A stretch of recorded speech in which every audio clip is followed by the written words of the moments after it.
मी विजय देशमुख आपल्या लक्षात आणून देऊ इच्छितो, सोलापूर शहर मतदारसंघाने मला सलग 4 वेळा निवडून दिलं.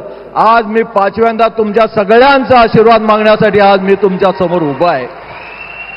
मी गेल्या 20 वर्षामध्ये जी कामे केली आहेत त्याचा विचार करून मी जनता मला पुन्हा विक्रमी मताधिक्याने निवडून या विधानसभेत पाठवेल अशी मला खात्री वाटते. सोलापूरच्या पाण्याचा प्रश्न असू दे, या भाजपाने लक्ष दिलं आणि या शहराच्या पाणी पुरवठ्यामध्ये 1985ला झालेली आहे. गेल्या 40 वर्षात शहराची वाढ झाली, पण पाणी पुरवठा ज्या 1985ला जी स्थिती होती ती स्थिती होतं. आज 5 दिवसाला सोलापूर शहराचा पाणी पुरवठा होतो, पण आता जी समांतर जलवाहिनी टाकलेली आहे ते 90% काम पूर्ण झालेलं आहे. लवकरात लवकर महिन्यात 2 महिन्यामध्ये पूर्ण होईल आणि सोलापूर शहराला 1 दिवसाआड पाणी मिळणार आहे. ही योजना पूर्ण होण्याच्या स्वरूपात आहे. स्मार्ट सिटीची योजना आपल्या आदरणीय नरेंद्रजी मोदींच्या ज्यांनी स्मार्ट सिटी आणलं त्यामुळे या सोलापूर शहरांचं स्मार्ट सिटीमध्ये समावेश केलं आणि 1100 कोटी रुपयाचं जवळपास 90% कामं या स्मार्ट सिटीचे पूर्ण झालेले आहेत.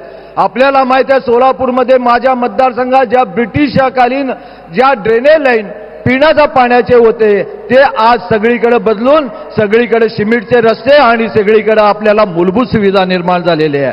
या आपल्याला माहित आहे आपल्याला या स्मार्ट निधीतून आंतरराष्ट्रीय दर्जाचे स्टेडियम झालं व ब्रिटिशकालीन ज्या काही ड्रेनेज किंवा पिण्याचा पाईपलाईन होतं सगळ्याची बदल करण्यात आलं. नॅशनल हायवे सोलापूर शहराला जोडणारा तुळजापूर सोलापूर, गाणगापूर सोलापूर, पंढरपूर सोलापूर, विजापूर सोलापूर, मंगळवेढा या 4ही दिशांनी जाणारे रस्ते चौपदरी झाल्यामुळं कुलस्वामिनी आई तुळजाभवानी, महाराष्ट्राची आराध्य दैवत विठू माऊली, गाणगापूरचे दत्त महाराज, अक्कलकोटचे स्वामी समर्थ महाराज यांच्या दर्शनासाठी भाविकांची सोय झाली. पूर्वी 1.5 तास सोलापूरहून तुळजापूरला जायला वेळ लागत होतं, पण आता बंधू बहिणींनो मी सांगू इच्छितो केवळ 20 ते 30 मिनिटात तुम्हाला तुळजापूर आणि आपल्या अक्कलकोटला जाऊ शकता आणि पंढरपूरमध्ये 1 तासामध्ये जाऊ शकता. ही विकास गंगा आपल्या या सोलापूर जिल्ह्याला झालं केवळ आपल्या देशाचे पंतप्रधान नरेंद्र मोदींनी जी केंद्रातनं निधी दिलं त्यामुळं झालं. आम्ही विमानतळाचं कामं पूर्ण केलं आणि असल्याने शहराच्या औद्योगिक विकासाला चालना मिळणार आहे. व तसे विशेष म्हणजे शहरात गोरगरिबांच्या लोकांसाठी व आरोग्याचा प्रश्न गंभीर होता आणि आपल्याकडे सिव्हिल हॉस्पिटल हा मेडिकल कॉलेजचा होता, दुसरं सिव्हिल हॉस्पिटल नव्हतं आणि त्या सिव्हिल हॉस्पिटलची मंजुरी युती सरकार असताना आपण मिळवली. आज 100 खाट महिलांचं आणि 100 खाट लहान मुलांचं सिव्हिल हॉस्पिटल आज चालू झालेलं आहे.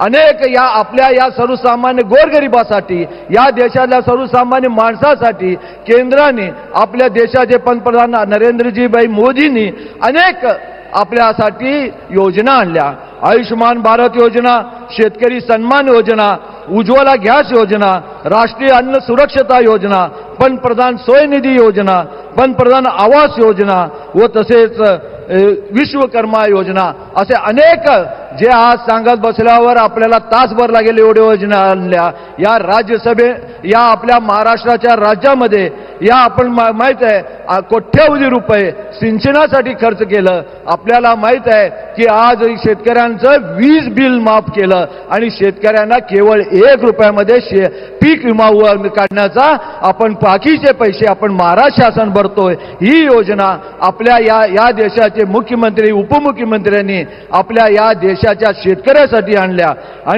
आणि आपल्याला माहित आहे मुख्यमंत्री सहायता योजनेतून आपल्याला अनेक कोट्यावधी रुपये आपल्या या महाराष्ट्रातल्या सर्वसामान्य गोरगरिबाला आरोग्य सेवा करण्यासाठी मिळतो. आणि एवढंच नाही तर आपल्याला सगळ्याला माहित आहे बाल संगोपन योजना आणल्या, महिलांसाठी एसटीचं सवलत आणलं. आपण सगळ्या मी माझ्या माता बहिणीला सांगू इच्छितो आज आपल्याला कुठेही देवधर्माला महाराष्ट्रामध्ये जायचं असलं तर आपण सगळे अर्ध्या तिकीटवर जाता. पूर्वी जेव्हा काँग्रेस आणि राष्ट्रवादी विरोधकांचं सरकार होतं तेव्हा 1 रुपयाचंही सवलत आपल्याला दिलं जात नव्हतं. सर्वात मोठी योजना आणल्या मुख्यमंत्री लाडकी बहीण योजना आपल्या सगळ्या बहिणींचं मी खरंच कौतुक करतो. आज आपल्याला माहित आहे ही योजना जेव्हा महाराष्ट्र शासनाने आणलं तेव्हा विरोधकांनी एवढा विरोध केला आणि हा योजना आणू नये म्हणून, हा योजना बंद पडावं म्हणून कोर्टात गेले, स्टे घेतलं. आज वेळ आलेली आहे. आज मी सगळ्या माझ्या बहिणींना सांगू इच्छितो की ही योजना ज्यांनी बंद करण्याचा करण्याचा प्रयत्न केलं, आपण सगळे आता त्याचा बदला घेणार का नाही? ही वेळ आहे की आपण युती सरकारच्या पाठीमागं, ही वेळ आहे भारतीय जनता पक्ष त्यांच्या मित्र पक्षाच्या पाठीमागं राहावं. 20 तारखेला आपण भारतीय जनता पक्ष व आपल्या सहयोग्यांचं सगळ्यांच्या चिन्हासमोर बटन दाबून त्यांची बदला घेण्याची ही वेळ आहे. ज्यांनी आपल्या मुख्यमंत्री लाडकी बहीण योजना बंद पाडण्याचा प्रयत्न केला. आमच्या या राज्याचे मुख्यमंत्री तर म्हणले केवळ 1500 रुपये नाही तर आम्ही सत्तेवर आल्यावर 2100 रुपये घालू असं त्यांनी जाहीर केलं. आणि त्यासाठी आपण सगळ्यांना ही योजना चालू ठेवायची असेल तर आपण सगळ्यांनी आमच्या पाठीमागं राहावं आणि 20 तारखेला मतदान करावं. एवढंच नाही, या राज्यामध्ये आपल्यासाठी अन्नपूर्णा योजना आणल्या ज्याच्यामध्ये 3 गॅस मोफत आहेत आणि असे अनेक योजना आपल्या मुलींसाठी उच्च शिक्षणासाठी आपल्याला मोफत उच्च शिक्षणासाठी सरकार पैसे भरणार आहे त्याची फी, ही योजना सुद्धा आणल्या. या